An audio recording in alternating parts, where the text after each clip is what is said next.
Hi there.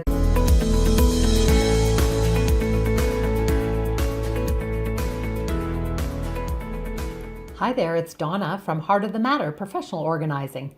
Thanks so much for listening in on our Heart of the Matter Organizing podcast.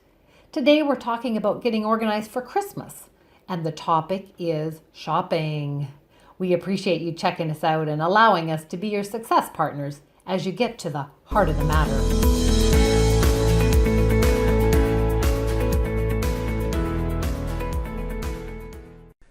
Welcome back. I'm with Donna Schmidt, and we're talking about organizing, and not only organizing at this time of year, but we're hearing the commercials already, and there's all kinds of hustle and bustle, and you're being bombarded with ideas for Christmas shopping.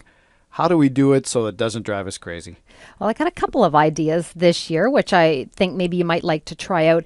First of all, one I heard recently is sit down with a group of friends and to brainstorm some ideas for gifts. Because, maybe there's things that you've given in the past to teenagers or to your own kids or to your mother, or some of those ones that are a little difficult to buy for sometime.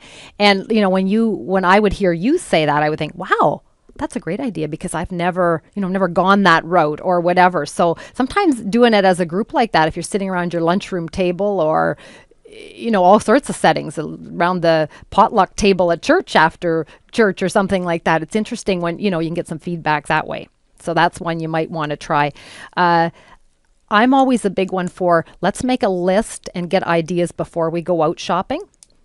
Sitting at home watching TV through the evenings, this is a great time to look at flyers and catalogs and that sort of thing, brainstorm ideas so that you've got a list. And also an important part of it is that you've got a budget, because it's a time of year where, I don't know if you find this, Scott, but I do. When I'm out in the stores anyway, I tend to think, oh, yeah, it can be it's on my Christmas list, but yeah, I'll have one of those. And, all of a sudden you're walking through, some of the department stores and you've got your cart filled up with things that may or may not all be Christmas gifts, but, it can be dangerous going out into the stores. The other thing that I think from a list that I wish I would do, and I should start doing it, is that I see things that are seasonal, and because they're not out at that time of year, they'd be a great gift to buy a folding lawn chair or something like that you don't see a lawn chair in a bag out in the stores anymore because summertime's over. Right. But for somebody that has a Good cottage point. or, Mm-hmm. they're a great little, everybody could use one type of thing that if you had that on a list somewhere and go, they're there in the store. They're just, you have to go ask for them. Yeah. And that kind of led into that whole idea, what I was saying about browsing through catalogs and that kind of thing.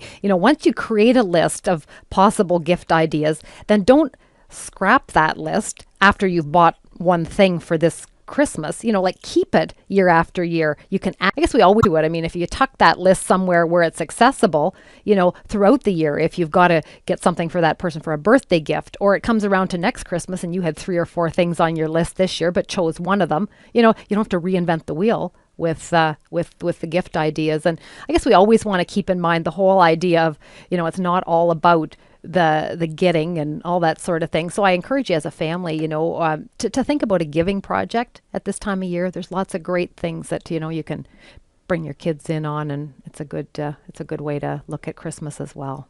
More information on organizing, go to Donna's website, heartofthematter.ca.